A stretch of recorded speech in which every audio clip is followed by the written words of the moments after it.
श्रोतेहो नमस्कार. ऐसी अक्षरे रसिके या कार्यक्रमामध्ये आज आपण ऐकणार आहोत अलकनंदा पाध्ये यांचा ललितबंध. विषय आहे हिरवं कौतुक. सहज फुलू द्यावे फूल, सहज दरवळावा सुवास, अधिक काही मिळवण्याचा करू नये अट्टाहास. पान, फूल, गंध, पाकळी, फूल देतं इतकीच ग्वाही, अधिक काही मिळवू जाता हाती काहीच उरत नाही, हाती काहीच उरत नाही. शांताबाई शेळकेंच्या या सहज सोप्या कवितेचा अलीकडेच मी स्वतः अनुभव घेतला आहे. झालं असं की काही महिन्यापूर्वी मैत्रिणीने 2 टप्पोरे गुलाब फुललेलं गुलाबाचं झाड मला भेट दिलं. माझ्या छोटेखानी बागेत आजवर कुठलंही फुलझाड नव्हतं, पण त्या गुलाबाला पाहताच प्रथम तुझं पाहता जीव वेडावला अशी माझी अवस्था झाली. त्या फुलाचा लालसुटूक रंग, पाकळ्यांवरची रेशमी तकाकी, बाजूचं पाचूच्या पानांचं कोंदण, हा हा, सगळं मोहून टाकणारं. शिवाय या सर्वावर ताण म्हणजे त्याभोवती दरवळणारा माझ्या सखीच्या स्नेहाचा सुगंध.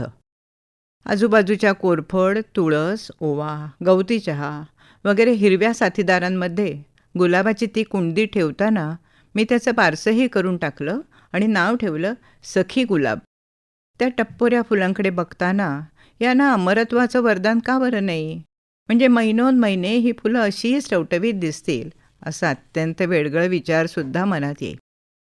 हळूहळू पाकळ्यांवरची तकाकी कमी होत चालली आणि नाईलाजाने त्या फुलांच्या फांदीची विटभर छाटणी केली आणि त्यांना देवावर वाहिलं. आता फुलं काढल्यावर त्या झाडाचं वेगळेपण नाहीसं झालं आणि आता ते बाकीच्या हिरव्या झाडांमध्ये मिसळून गेलं. पण ये दिल मांगे मोरच्या जमान्यात माझ्या मात्र त्या गुलाबाकडून विशेष अपेक्षा होत्या ना. त्याच्याकडून लवकरात लवकर आणि भरपूर नवीन कळ्यांची वाट बघताना माझ्या पदरी निराशा पडत होती.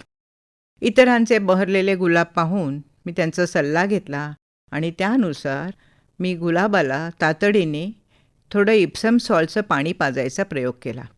पण झालं भलतंच. हळूहळू त्याची पानं पिवळट पडून अखेर गळूनच पडली.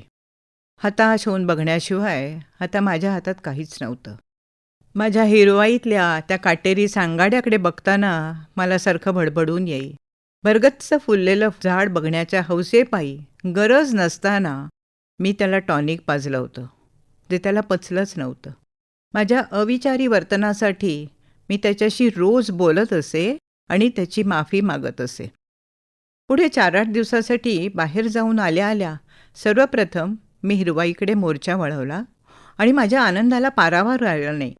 मंगेश पाडगावकरांच्या सत्कार कवितेत थोडा बदल करून म्हणायचं तर, कवच फांदीचे आणि अचानक भेदूनी आले हिरवे कौतुक. होय, माणसाच्या इन्स्टंट मोर वगैरे अपेक्षांना झुगारून निसर्गाने म्हणजेच माझ्या सखी गुलाबाने अडचणीतून मार्ग काढत 2 कोवळ्या पोपटी कोंभांना आपल्या अंगाखांद्यावर वाढवायचा निर्णय घेतला होता. पण कधी? लोभी माणसाच्या मर्जीनुसार नाही, तर त्याच्या स्वतःच्या मर्जीनुसार. खरंच सखी गुलाबाच्या त्या चिमुकल्या हिरव्या कौतुकाने मला आत्मचिंतन करायला भाग पाडलं होतं. हिरवं कौतुक. अलकनंदा पाध्ये यांचा ललितबंध आत्ताच आपण ऐकला ऐसी अक्षरे रसिके या कार्यक्रमामध्ये. या कार्यक्रमाला निर्मिती सहाय्य केलं होतं सीमा कुंभार यांनी आणि सादरकर्त्या होत्या ज्योत्स्ना केतकर. आणि याचबरोबर आजचा कार्यक्रम संपला. पुन्हा भेटूया उद्याच्या भागात. नमस्कार.